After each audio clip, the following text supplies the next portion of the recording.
yun sa mga kababayan ko, yun nga, patuloy lang yung pagdasal natin. Huwag natin kalimutan kumain at matulog.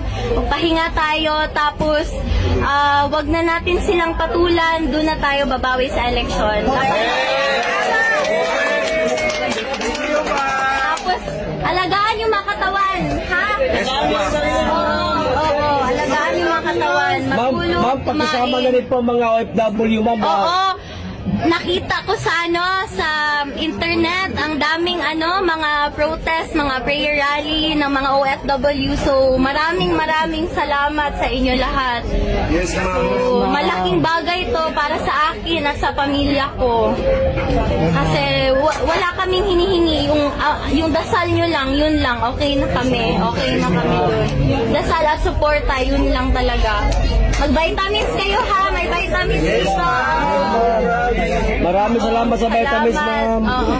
Hindi yan, yan, donation yan. Donation pala. Oo, salamat sa inyo. Salamat. Ma'am, wala pa ko'y tulog, ma'am.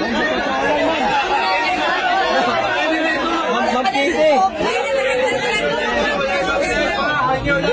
Kung na kayo akong diri kay dili man to ka skincare kay busy kayo ko ba, no? Ma'am, sa tinutanay lang, ma'am.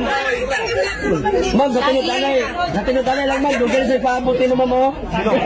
Karon lang magbuto ka uli, no? Karon lang ako nakapakita sa inyo, pero salamat, you guys.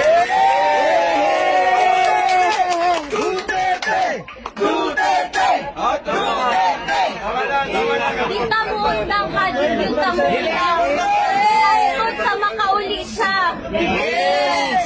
Ang gusto lang niya makauli sa Davao, kana ora iyang gusto. Oo.